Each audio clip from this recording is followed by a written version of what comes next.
The HOA crossed the wrong person. They thought I was just another quiet guy by the lake. They fined me for painting my own porch. They called my cabin an eyesore. And then they destroyed it while I was at work. They laughed as the dust settled. They didn't know who I really was. Because the man they just messed with is the one who signs every building permit in this county. And now it's inspection time. Beat of silence, tense music rises. Let's just say, the HOA won't be smiling much longer. Welcome to HOA Secrets Uncovered, where every perfect neighborhood hides a storm beneath its lawns. I'm Daniel Brooks, 45 years old, a county building inspector by profession, and until a few months ago, just a simple man who wanted peace by the lake. I built my cabin with my own hands. I followed every rule, every code, every line in the book. But in this neighborhood, following the rules doesn't protect you. It only paints a target on your back. The day I met Mrs. Turner, I knew peace was about to end. She came walking down the path like she owned the whole lake. Clipboard in hand, sunglasses that reflected everything but emotion, and that tight little smile people wear when they're about to tell you what you can't do. Lovely cabin, she said. But her voice, it didn't sound like a compliment. It sounded like a test. I wiped my hands on my jeans. I'd just been sanding the porch railing. The wood still smelled fresh, honest. Thanks, I said, trying to sound friendly. I didn't know yet that in this neighborhood, friendliness was a sign of weakness. She looked at the color of my cabin, at the way the deck stretched a little toward the lake, at the flower bed I built with my niece over the weekend. Her eyes scanned every inch of my work. And then she clicked her pen. You'll need to submit a design approval form, she said, before you continue building. I smiled, trying not to laugh. I already did, I told her. In fact, I'm the one who usually signs them. Her head tilted slightly. Confused. Excuse me. I didn't explain further. Not yet. I just told her I'd take care of it, and watched her walk away, heels crunching on the gravel. Even from behind, she looked like someone who'd never been told no. That evening, as the sun melted into the water, I sat on the porch. Everything was peaceful again. Or at least, it looked that way. You know that silence before a storm. That's what it felt like. The next morning, I found a yellow paper taped to my door. Violation notice, unauthorized structure materials. I read it twice, then laughed out loud, because I'd personally approved those same materials for half the houses in this county. I thought it was a mistake, a little misunderstanding. So I walked over to her house, big white columns, perfect hedges, a flag that never touched the ground. She opened the door before I even knocked, almost like she was waiting for me. "Oh, Mr. Brooks," she said with that frozen smile. "I was just going to leave another notice." "Another?" I asked. She nodded. "This one's for your porch lights. They're not regulation color." I stared at her, trying to understand. "They're warm white," I said. She nodded again. "We only allow neutral white in this neighborhood. Warm tones make the area look uneven." Uneven. That word hung in the air like a bad smell. I walked back to my cabin, shaking my head. Somewhere behind me, a lawnmower started. The same pitch-perfect hum of suburbia. Everyone trimming, cleaning, adjusting, trying to look perfect for the people who judge them the most. By the third day, I had 3 more violations. One for my mailbox height, one for the reflective surface of my window glass, and one for unauthorized plant growth near shoreline. Apparently, wild daisies counted as weeds in HOA law. That night I couldn't sleep. I looked out across the lake. I could see porch lights twinkling, each one the same color, the same brightness, the same distance apart. Everything in that neighborhood looked identical, like a factory of smiles. But if you looked closer, you could see the cracks. Old Mr. Jenkins next door. He used to wave at everyone. Now he kept his blinds closed all day. A young couple across the street. They stopped planting flowers after Mrs. Turner suggested it was too colorful. Every house had a story like that, and I was starting to become one of them. The next morning, I decided to play nice. I went to the HOA office, a small trailer behind the tennis court. The smell of air freshener and printer ink hit me as I walked in. Mrs. Turner sat there with two other board members, both of them staring like I'd walked into a secret club without an invitation. "Mr. Brooks," she said, "we were just discussing your cabin." "Good," I said, sitting down. "Maybe you can tell me what's actually wrong with it." She smiled again. That same lifeless curve of lips. "It's not personal," she said. "It's policy." Policy. That word again. They always hide behind it. I leaned forward, my voice calm. "Policy should protect people," I said, "not control them." She didn't respond, just wrote something on her clipboard. And that's when I realized she wasn't fighting me. She was performing. Every fine, every warning, it was a show. For her power. For her pride. That evening, I watched as she walked around the lake with two men from the board, pointing at homes, taking pictures, smiling like a queen, reviewing her kingdom. One of the men looked nervous. The other just kept nodding. And when they reached my cabin, she stopped, took a picture, and said something that made them both laugh. I don't know what it was, but I knew it wasn't friendly. 2 days later, I came home to find a notice that made my stomach turn.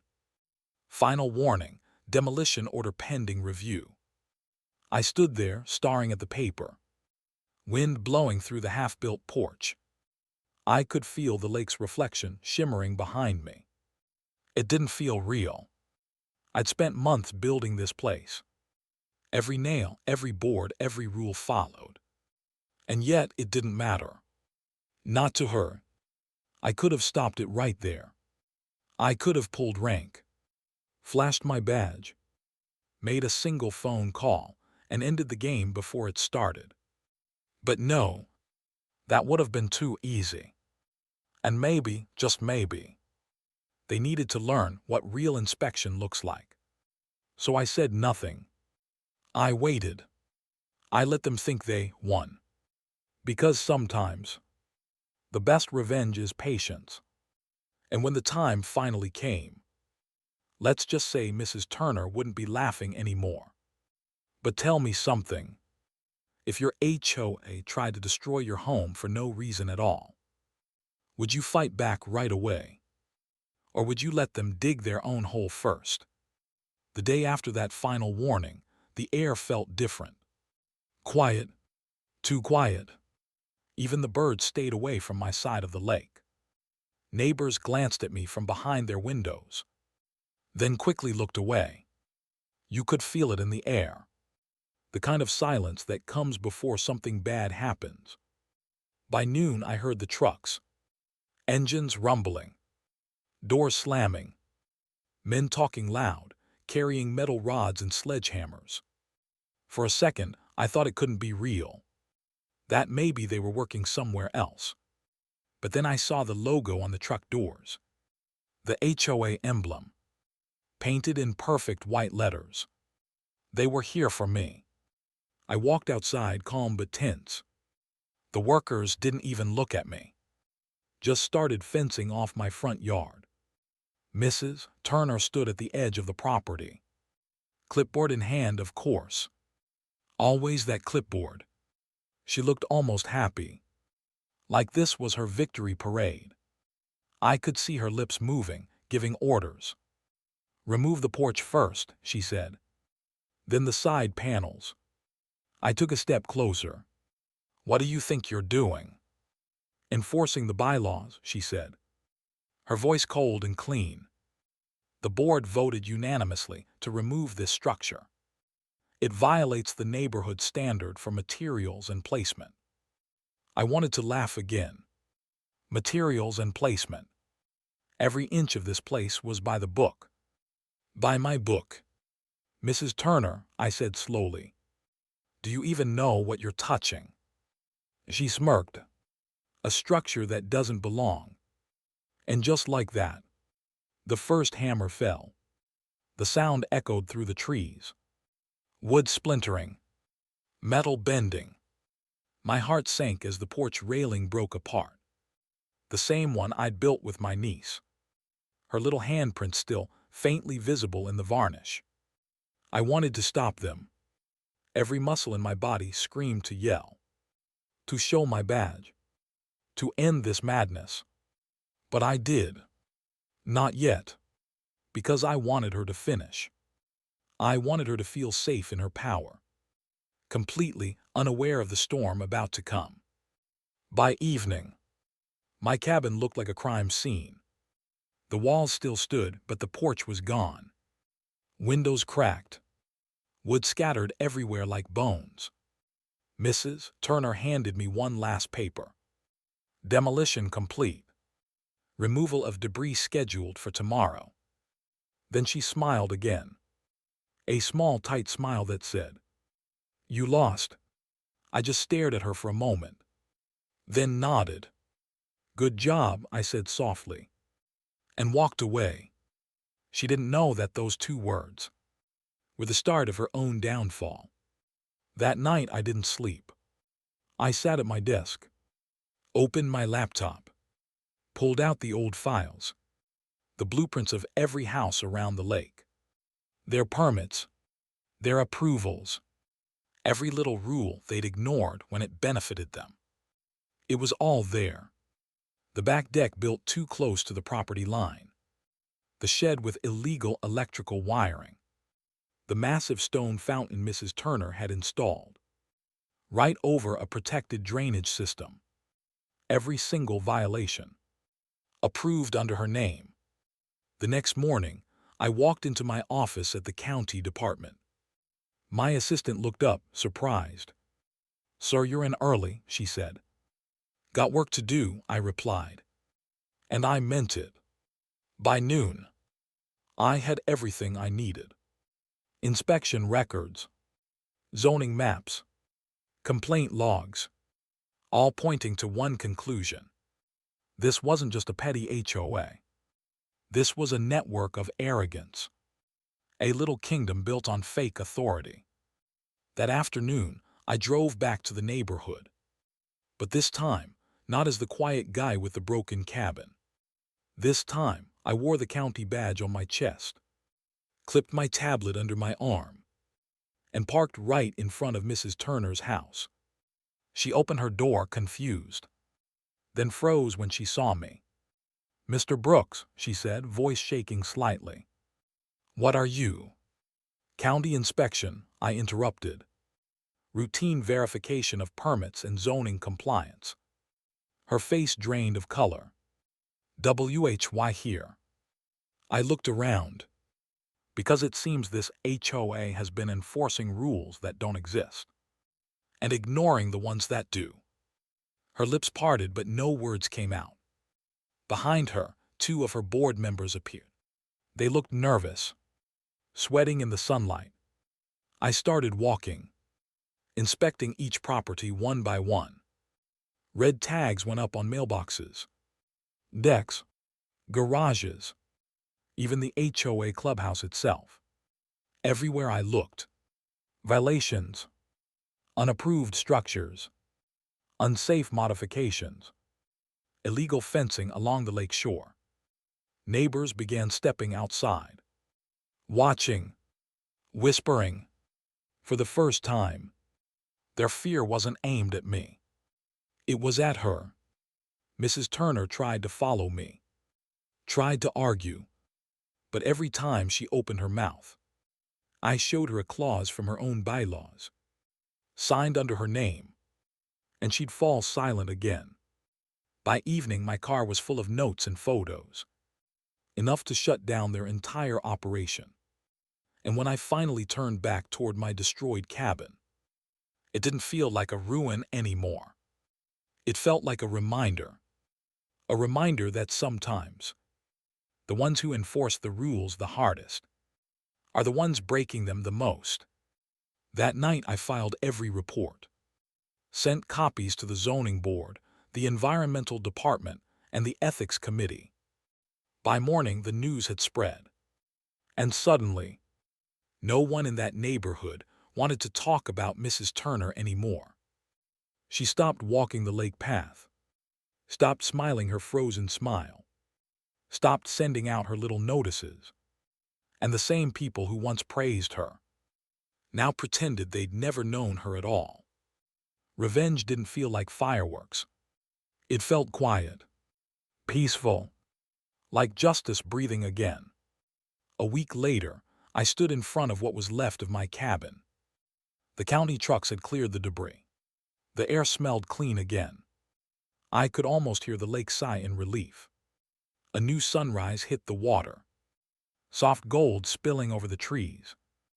I looked across the lake and saw Mrs. Turner's house. Her perfect white fence, now marked with a bright red tag for unapproved construction. I smiled. Some lessons take time. Some people never learn until it's too late. And some neighborhoods need a little chaos to find peace again. I picked up my tools, took a deep breath, and started rebuilding. This time stronger. This time quieter. This time mine. That morning started with the sound of knocking. Not polite knocking, but the kind that says trouble waiting on the other side of the door. I opened it to find two men in dark suits, county compliance officers, my coworkers, sent by my own department. "Morning, Dan," one of them said quietly. "Got a strange call from your neighborhood HOA. Thought you'd want to see this." He handed me a copy of a formal complaint, filed by Mrs. Turner herself, accusing me of interfering with HOA operations and threatening her board members. I couldn't help but laugh. Threatening them? I hadn't even raised my voice. The irony burned in my chest. She destroyed my home, and now she was trying to destroy my career.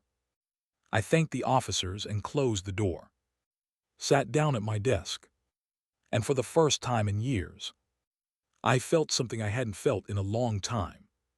Cold anger. Not the kind that yells, but the kind that builds slowly, quietly, carefully, the kind that waits. I opened my laptop and started digging deeper into the HOA's history. Meeting records, financial statements, maintenance fees, every single transaction, every signature. And there it was, a long paper trail of missing funds, fake repair budgets, and a payment history that didn't make sense. Thousands of dollars labeled as beautification projects, all signed under Mrs. Turner's name, but not a single receipt attached. I leaned back in my chair. So this was her game. She wasn't protecting the neighborhood. She was profiting from it. That night I drove around the lake. Slow, quiet, headlights low. The houses looked peaceful, lights glowing softly through the curtains. But I knew the truth hiding behind them. This wasn't a peaceful community. It was a web. And Mrs. Turner was the spider. Every new family who moved here got the same warm welcome. Then the rules started. Then the fines. And somehow the money disappeared. I could almost see her sitting in that big chair in her perfect living room, counting every dollar that fear had earned her. But she made one mistake. She came after someone who knew the system better than she did. The next day, I paid a visit to the county archives. Old dusty shelves. Stacks of files that smelled like paper and secrets. I pulled everything related to the lake development permits. And there it was. A signature at the bottom of the master zoning file. Mrs. Turner's husband.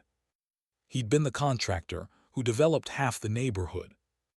And every modification, every adjustment, every hidden addition had been quietly approved under his company name, even though his license had expired years ago. Now it all made sense. This wasn't about power. It was about control. About protecting what they'd built together, illegally. By noon, I had enough evidence to send chills down the entire HOA board. But I wasn't ready to strike. Not yet. Because justice isn't about who yells the loudest. It's about who knows when to whisper. So I went to the next HOA meeting. Uninvited. Calm. Collected. They were already seated around the table. Smiles fake. Eyes sharp. The air smelled like perfume and paranoia. "Mr. Brooks," Mrs. Turner said sweetly. "You're not a board member." "Not yet," I said.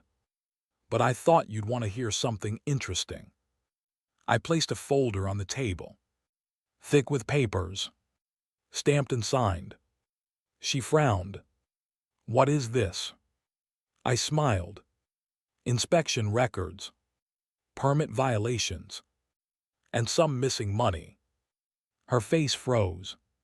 The board members shifted uncomfortably. One of them whispered something about calling a lawyer. I opened the folder just enough for her to see the documents. Her signature on the fake permits. Her husband's name on expired licenses. Every piece of their little empire falling apart on paper.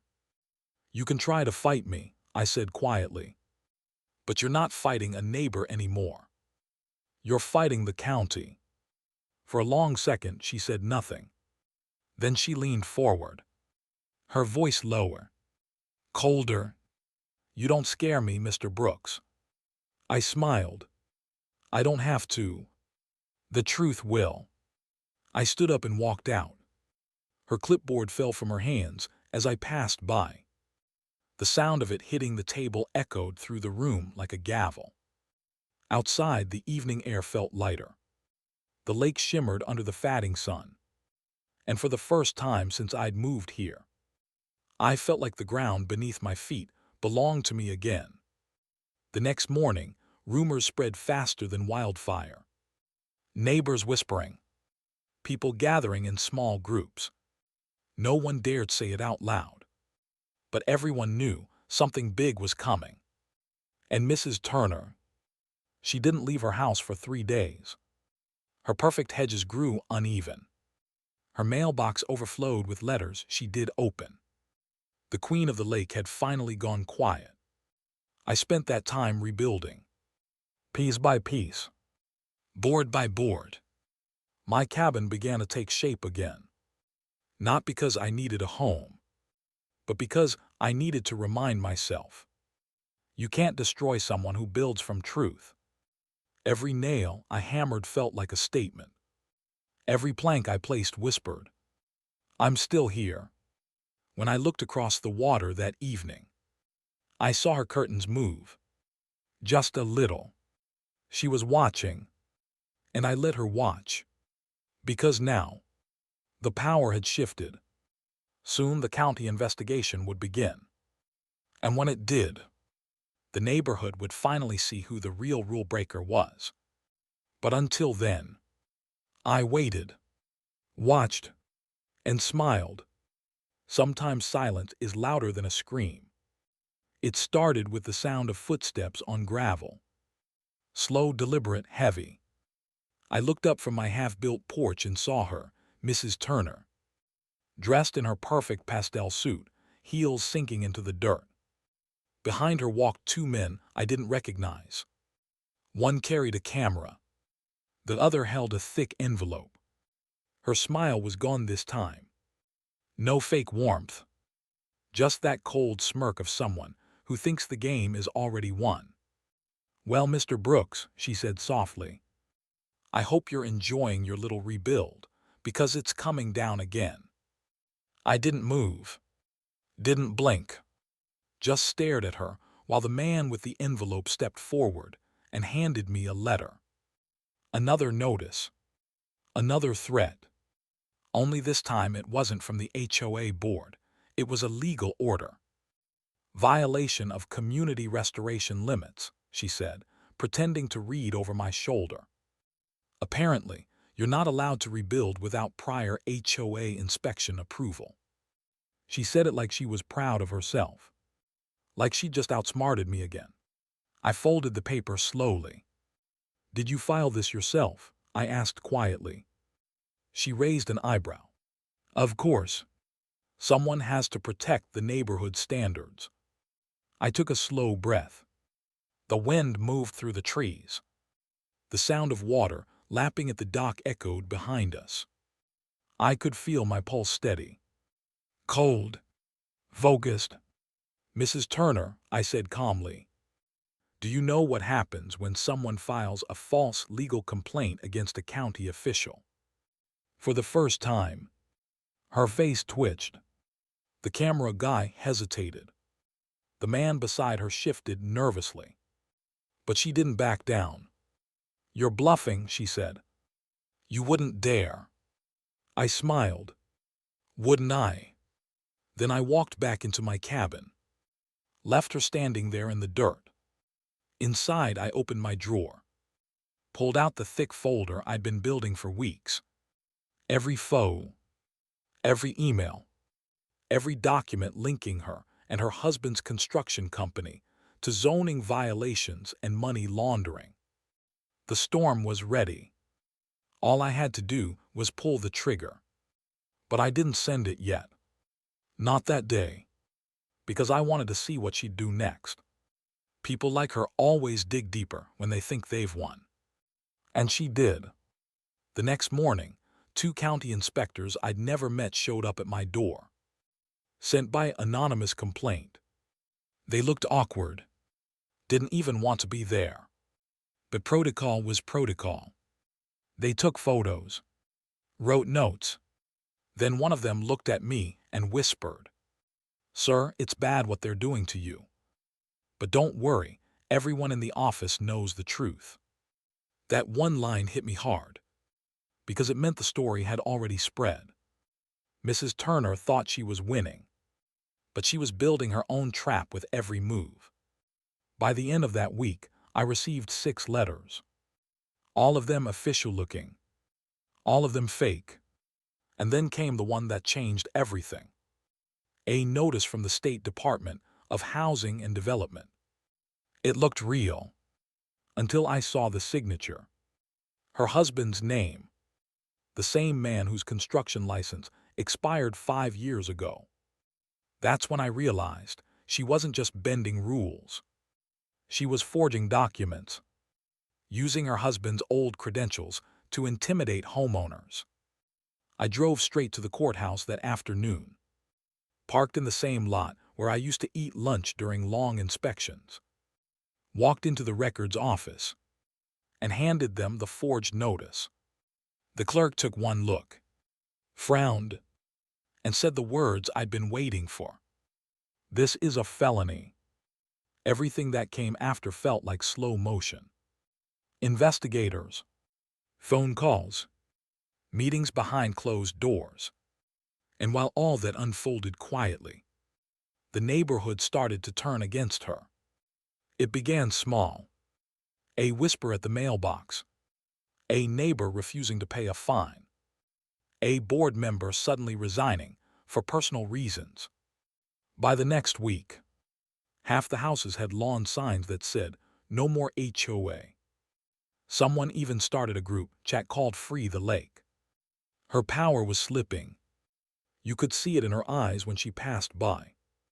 Tired, panicked, desperate to hold on to a crown no one respected anymore. Then one evening, as the sun was going down, I saw her standing on her porch, alone, phone in hand, talking fast, pacing back and forth.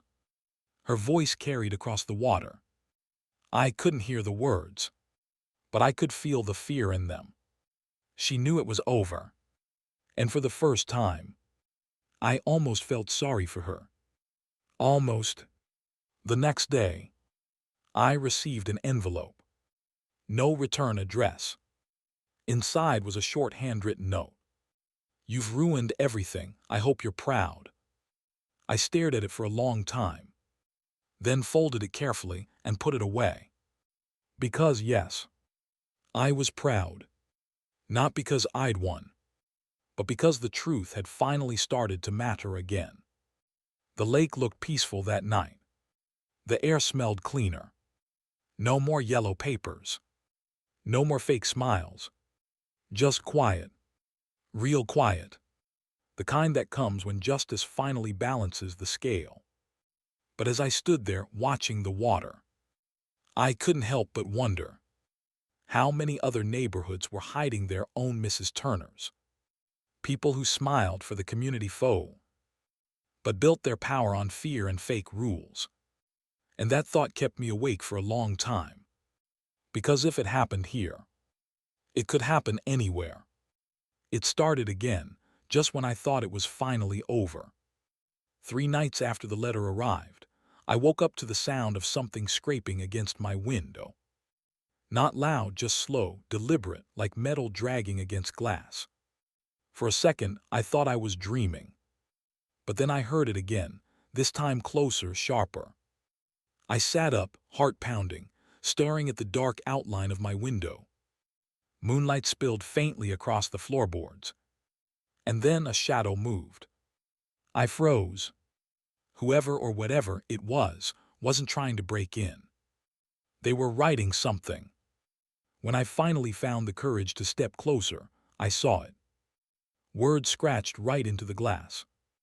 You shouldn't have done this. My breath caught in my throat. I yanked the curtain closed and reached for my flashlight. By the time I opened the door and shined it outside, there was no one there. Just silence. The kind that feels like someone's still watching, even after they've gone. The next morning, I checked my security cameras. Every single one had been disconnected, wires cleanly cut. Someone knew exactly where they were. That's when I realized this wasn't over. Mrs. Turner might have lost her power, but someone else was still fighting for her. Later that afternoon, I drove into town, straight to the county office, where the investigation files were being handled. I met with Detective Harris, the man who'd been quietly building the case. He looked tired, worn down, but focused. He told me the Turners had left the neighborhood 2 nights ago, packed their things and disappeared. Their phone numbers were disconnected. Their house completely empty. Except for one thing. He pulled out a sealed evidence bag. Inside it was a flash drive, found hidden in their basement behind a loose brick.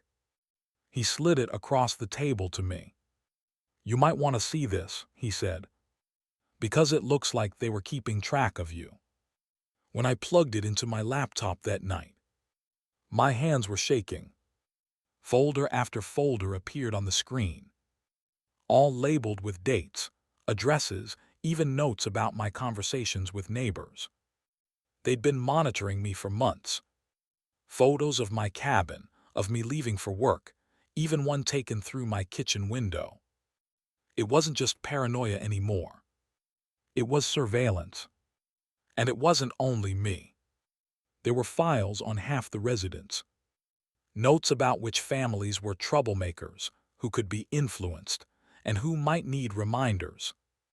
The Turners had been running a control system, psychological intimidation disguised as community management. And the deeper I looked, the darker it got. One file stood out, named Project Harmony. When I opened it, there were invoices, contracts, and a single chilling phrase repeated across multiple pages. Phase 2, expansion approved. But the documents weren't signed by either Turner. They were signed by someone else. A name I didn't recognize, Douglas Avery. Next to it the title read, Regional Coordinator, Harmony Property Group. That's when everything started to make sense. This wasn't about one couple's corruption. It was a network, a coordinated system buying up troubled neighborhoods, forcing out residents, then flipping the properties for profit. The HOA was just their weapon, and I had accidentally blown open one of their test sites. For the first time, the fear came back, not from Mrs. Turner, but from whoever was above her. Because people like that don't just vanish. They erase. That night I didn't sleep. Every creak of the cabin sounded like a footstep. Every rustle outside felt like someone watching. I started keeping a loaded flashlight in one hand and my phone in the other. Around midnight my phone buzzed. A message from an unknown number. You should have stayed quiet. No name, no number trace. Just those words and a blinking cursor. I tried to call Harris, but the call dropped immediately. No signal, none. When I stepped outside, I noticed something new. All the houses across the lake were dark. Every single one. No porch lights, no sounds, nothing. Like the entire neighborhood had gone to sleep or disappeared. I got into my truck and drove around the main road. Not a single car passed by. But when I reached the entrance gate, the metal sign that used to say "Welcome to Harmony Lakes" had been ripped off, replaced with a new one, same design, same layout. But this time it read, "Property under new management." That's when the dread really set in. Because I remembered something in the Project Harmony files. A note that said, Phase 2 begins when asset control is reestablished. I wasn't supposed to win. The Turners were just step one. They'd cut their losses, reset the system, and started again. With new names, new owners, and the same quiet control. When I drove back to my cabin, I noticed something on my porch. A small wooden box, neatly wrapped with a red ribbon. Inside there was only one thing. A single key. And a folded note that said, "Welcome to Phase 2. The sound of crickets stopped. The wind froze. And for a second, I could feel eyes watching from the dark tree line. I picked up the key, turned it in my hand, and realized it wasn't mine. It belonged to the old Turner house. I looked across the lake, and for the first time in weeks, the lights were back on in their windows, but no cars were in the driveway. No figures moving inside. Just soft, golden light flickering behind the curtains. And I swear, I could see a shadow standing there, watching me, still as stone. I took a step back, heart hammering against my ribs, the key trembling in my hand. If the Turners were gone, then who had just moved in? And more importantly, should I unlock that door? Or burn the key before it's too late?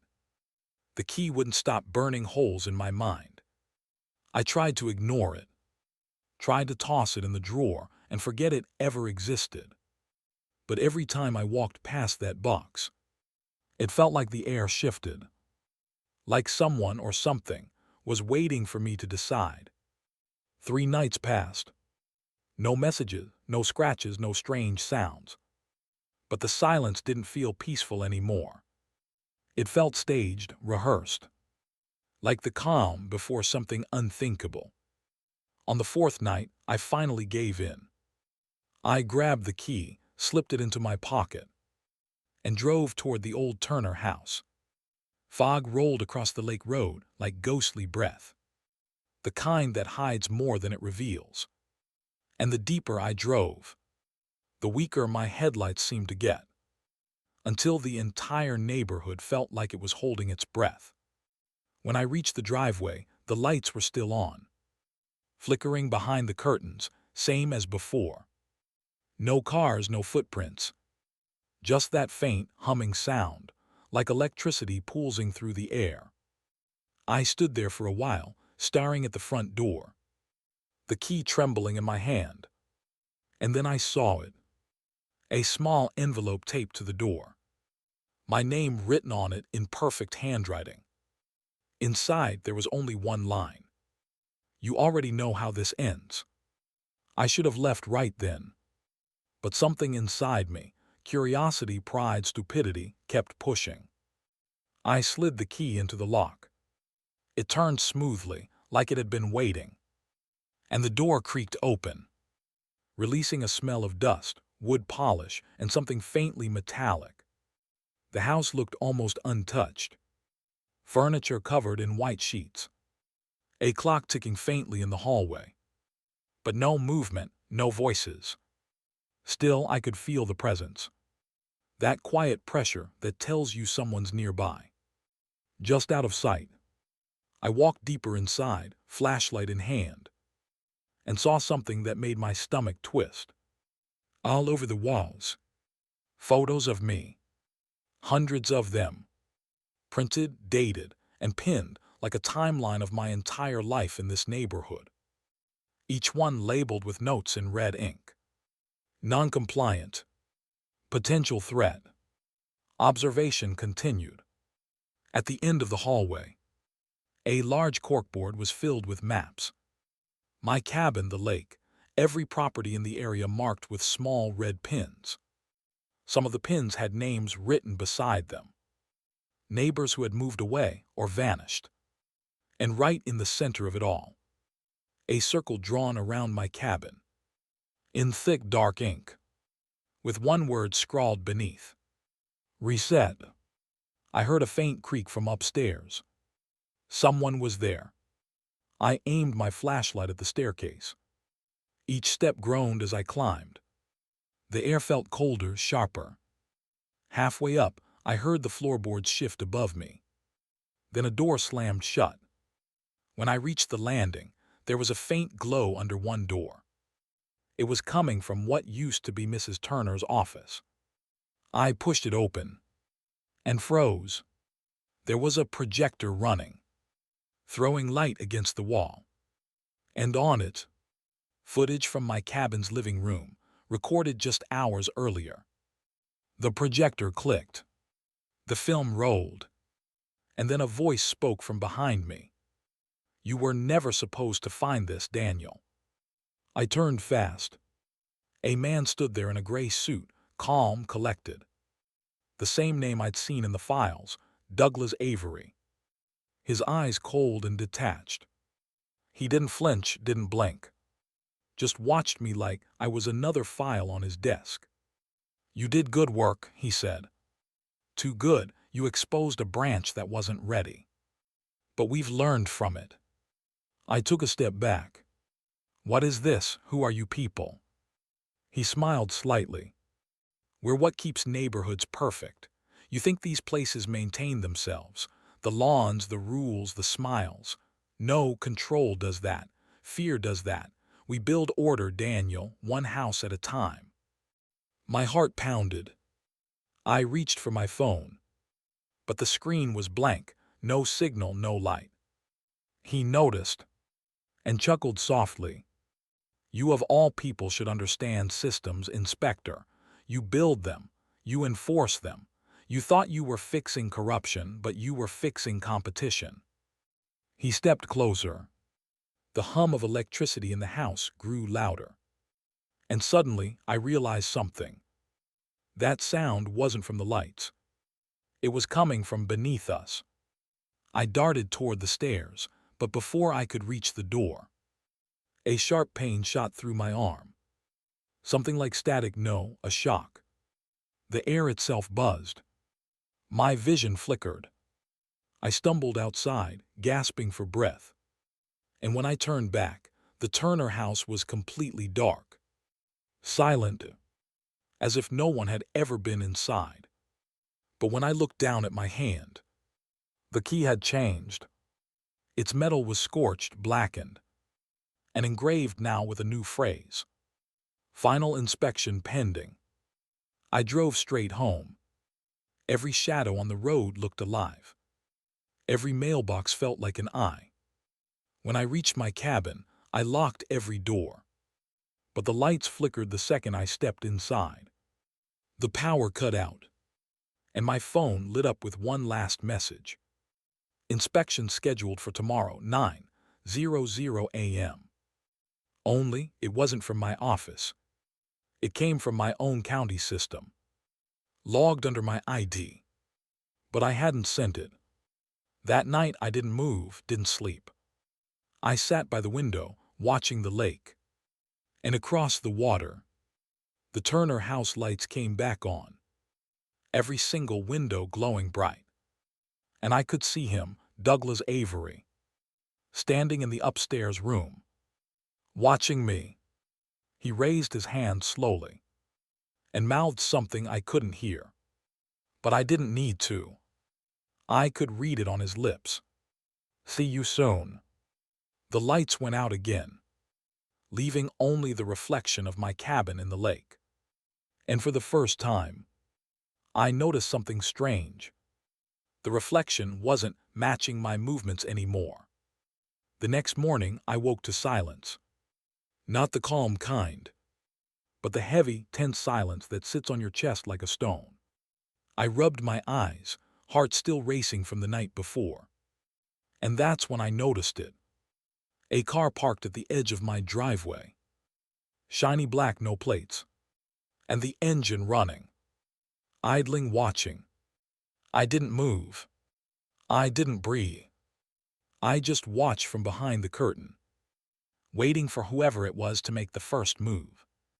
Minutes passed, or maybe hours. Time felt twisted. Finally, the passenger door opened slowly, and Douglas Avery stepped out. Suit crisp, expression calm, eyes scanning the cabin. And for the first time, he smiled. Not a friendly smile, not one that said hello, but the kind of smile that tells you everything you thought was safe was a lie. I grabbed my flashlight and my county badge, tucked them into my jacket, stepped outside, pretending to calm my shaking hands. "Morning," I said quietly, enjoying the view. He didn't answer. He just tilted his head slightly, like a predator studying prey. Then he pulled a small tablet from his pocket, swiping it once, and suddenly all the streetlights flickered. Every neighbor's porch lights went out, and the lake itself seemed to shimmer differently. A soft green glow creeping along the edges of the water. "What is this?" I whispered, stepping closer. He didn't speak. He just raised the tablet, and the reflection of my cabin in the lake shifted. Again, not matching reality. I blinked, and my cabin on the water's surface was on fire. Not real fire. No smoke, no smell. But my reflection screamed panic, terror. And in that moment, I knew this wasn't just about houses. It was about control, manipulating perception, bending reality. I took a deep breath, trying to steady my nerves. "Why are you doing this?" I asked, voice firm despite the cold twisting in my stomach. He finally spoke, calm, almost amused. "Because, Daniel, you can't fight what you don't understand. We build systems, rules, patterns, consequences. And you broke ours." I swallowed hard.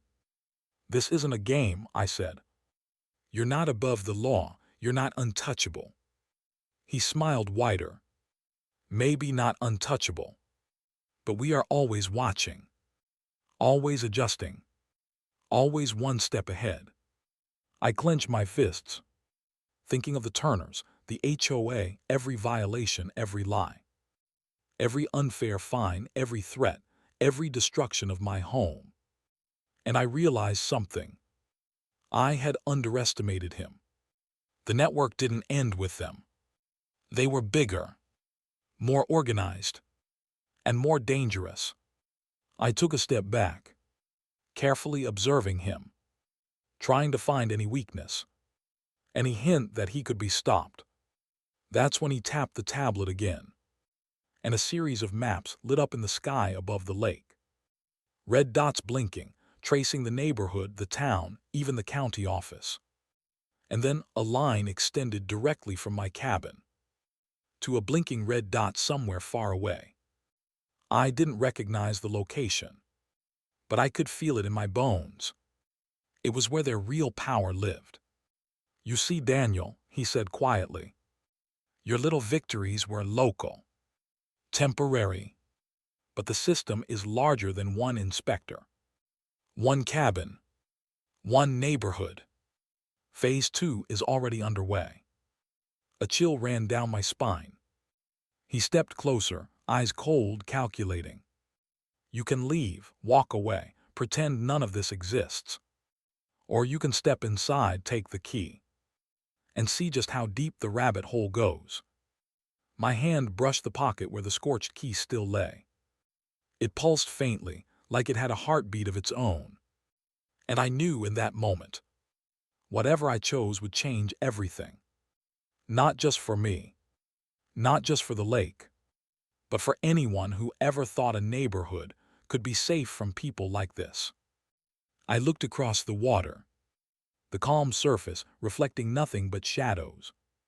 And for the first time in my life, I hesitated, because stepping forward meant danger I couldn't predict. But stepping back was letting them win again. I swallowed hard, heart hammering against my ribs. And finally I made my choice. I reached into my pocket, fingers brushing the key, cold metal biting into my palm. Douglas Avery tilted his head, waiting, smiling. And I realized this wasn't about cabins, rules, or HOAs anymore. It was about survival, about who controls the truth, and who dares to challenge it. The night air felt thicker, every shadow closer, the lake darker, and somewhere in the distance, a single owl cried, as if warning me to reconsider. But I couldn't stop. I had already come this far, and whatever awaited behind that door, I had to face it. So I took a deep breath, held the key tightly, and whispered to myself, "This ends tonight."